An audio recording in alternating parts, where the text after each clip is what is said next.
आकाशवाणी भोपाल से प्रस्तुत हैं प्रादेशिक समाचार।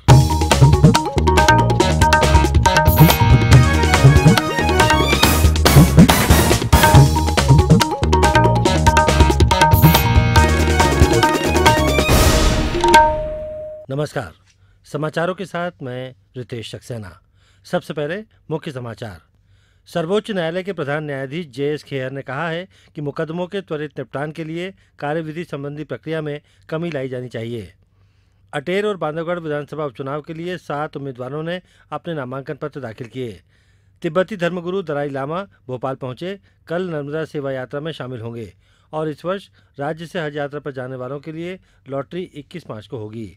और अब इस बुलेटिन की खबरें विस्तार से। देश के प्रधान न्यायाधीश जे.एस. खेहर ने कहा है कि सभी के लिए न्याय बहुत लोगों के सामने अभी भी एक सपना है। आज नई दिल्ली में आयोजित राज्य विधिक सेवा अधिकारियों के 15वें अखिल भारतीय सम्मेलन को संबोधित करते हुए उन्होंने कहा कि मामलों को तेजी से निपटाना समय की आवश्यकता है। श्री खेहर ने कहा कि मूक तथा कमजोर वर्गों को कानूनी सहायता और सेवाओं से वंचित नहीं किया जाना चाहिए।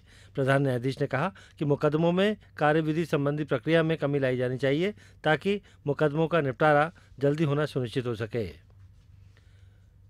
राज्यपाल ओम प्रकाश कोहली ने आज भोपाल स्थित राजभवन में आयोजित एक संक्षिप्त समारोह में मध्य प्रदेश उच्च न्यायालय के नवनियुक्त मुख्य न्यायाधीश श्री हेमंत गुप्ता को शपथ दिलाई।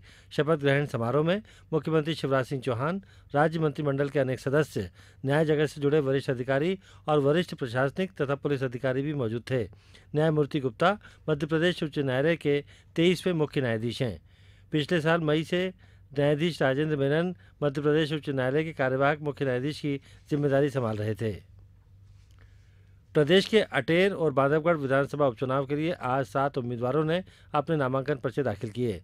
भिंड जिले के अटेर से कांग्रेस के उम्मीदवार हेमंत कटारे के अलावा 3 निर्दलीय उम्मीदवारों ने अपने नामांकन दाखिल किए।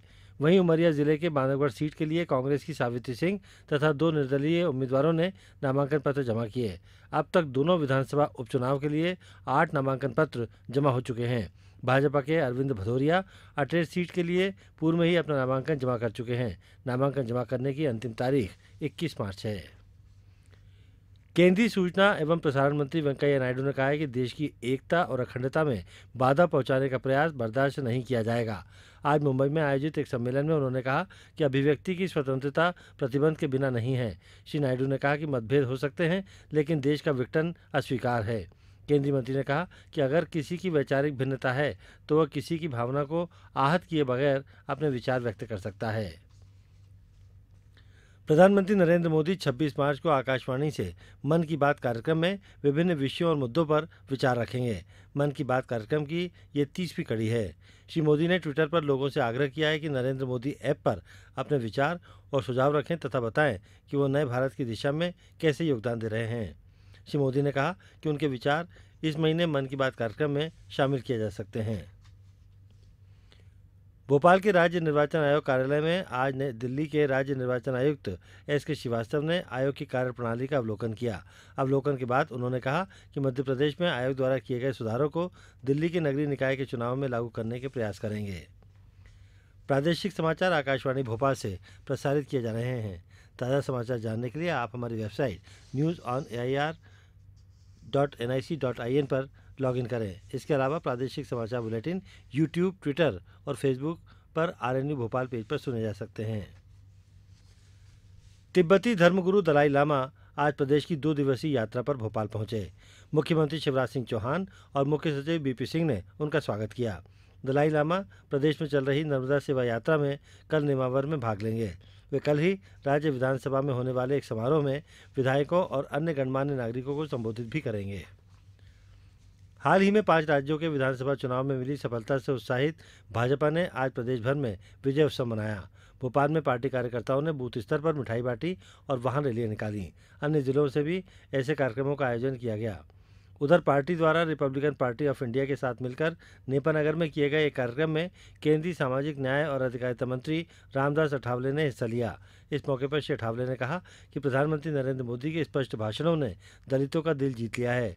उन्होंने नेपानगर मिल मजदूरों के एक शिष्टमंडल से भी भेंट की और उन्हें विश्वास दिलाया कि उनकी समस्याओं का समाधान किया जाएगा। प्रदेश से इस वर्ष राज्य हज कमेटी के माध्यम से हज यात्रा पर जाने वालों के नाम निकालने के लिए कंप्यूटरीकृत लॉटरी आगामी मंगलवार को निकाली जाएगी। कमेटी के अध्यक्ष हाजी इनायत हुसैन ने बताया कि लॉटरी भोपाल स्थित हज हाउस में दोपहर 2 बजे निकाली जाएगी। इस वर्ष मध्य प्रदेश को हज के लिए करीब 3,600 सीटों का अंतिम कोटा दिया गया है। इनमें से सिर्फ 2,126 सीटों का चयन लॉटरी के माध्यम से किया जाएगा। बाकी सीटें 70 वर्ष से अधिक आवेदकों और पिछले वर्ष की आरक्षित श्रेणी बी की प्रतीक्षा सूची के शेष आवेदकों को आवंटित कर दी जाएंगी। वन मंत्री गौरीशंकर शेजवार ने कहा है कि नर्मदा देवी नर्मदे सेवा यात्रा दुनिया का नदी एवं पर्यावरण संरक्षण का सबसे बड़ा अभियान है। रायसेन जिले में आयोजित एक बैठक में उन्होंने कहा कि इस अभियान से जन जन को जोड़ा जाना चाहिए। श्री शेजवार ने कहा कि आगामी 2 जुलाई को 50 लाख लोग एक साथ 5 करोड़ पौधे लगाएंगे, जो पौधरोपण का दुनिया में सबसे बड़ा अभियान होगा। जबलपुर में आज 216वां आयुध निर्माण दिवस उत्साह के साथ मनाया गया। दिवस की शुरुआत प्रभात फेरी निकालकर की गई। इसके बाद सैन्य वाहनों की रैली निकाली गई। साथ ही ऑर्डिनेंस फैक्ट्री में दुश्मनों के छक्के छुड़ाने वाले शस्त्रों एवं गोला बारूद तथा तोपों की प्रदर्शनी लगाई गई। इसके अलावा अन्य प्रतियोगिताएं भी आयोजित की गईं। शहडोल में लंबे समय से प्रस्तावित सिटी बस चलाने की योजना को मंजूरी मिल गई है। वित्तीय वर्ष 2012-13 में इस योजना का प्रस्ताव रखा गया था। आम जनता की सुविधा के लिए फिलहाल 2 बसों का संचालन किया जाएगा। बसों को चलाने का रूट का भी निर्धारित कर दिया गया है। अन्य बसों का संचालन इस माह के अंत में शुरू कर दिया जाएगा। मौसम केंद्र से मिली जानकारी के अनुसार पिछले 24 घंटों के दौरान प्रदेश का मौसम शुष्क रहा। अधिकतम तापमानों में सभी संभाग के जिलों में विशेष परिवर्तन नहीं हुआ। जबलपुर, चंबल और भोपाल संभाग के जिलों में दिन के तापमान सामान्य से कम और शेष संभागों में तापमान सामान्य रहे। प्रदेश में सर्वाधिक अधिकतम तापमान 37 डिग्री सेल्सियस खरगोन में दर्ज किया गया। न्यूनतम तापमानों में भी सभी संभाग के जिलों में कोई विशेष परिवर्तन नहीं हुआ। प्रदेश में सबसे कम न्यूनतम तापमान 11 डिग्री सेल्सियस बैतूल में दर्ज किया गया। मौसम केंद्र ने अगले 24 घंटों के दौरान ग्वालियर, चंबल और सागर संभाग तथा राजगढ़, मंदसौर और नीमच जिलों में कुछ स्थानों पर धूल भरी आंधी एवं गरज चमक के साथ हल्की वर्षा होने की संभावना जताई है। साथ ही राजधानी भोपाल और उसके आसपास के क्षेत्रों में आंशिक रूप से बादल छाने और शाम के समय गरज चमक की स्थिति होने की आशंका व्यक्त की है। और अब कुछ समाचार संक्षेप में। टीकमगढ़ में कल आयोजित हुए खंड स्तरीय अंत्योदय मेले में 9,000 से अधिक हितग्राहियों को करीब 53 करोड़ रुपए की राशि से लाभान्वित किया गया। खंडवा जिले में समर्थन मूल्य पर 60 केंद्रों के माध्यम से अब तक 50,000 से अधिक क्विंटल गेहूं की खरीदी की जा चुकी है। खरगोन में आज सुबह पुलिस प्रशासन द्वारा खेली जा रहे होली कार्यक्रम के दौरान एक आरक्षक की मौत हो गई। और शिवपुरी जिले के बामोर कला थाना क्षेत्र की बुरहानपुर रोड पर कल रात हुए एक सड़क दुर्घटना में 3 लोगों की घटनास्थल पर ही मौत हो गई। और अब अंत में इस बुलेटिन की मुख्य खबरें एक बार फिर।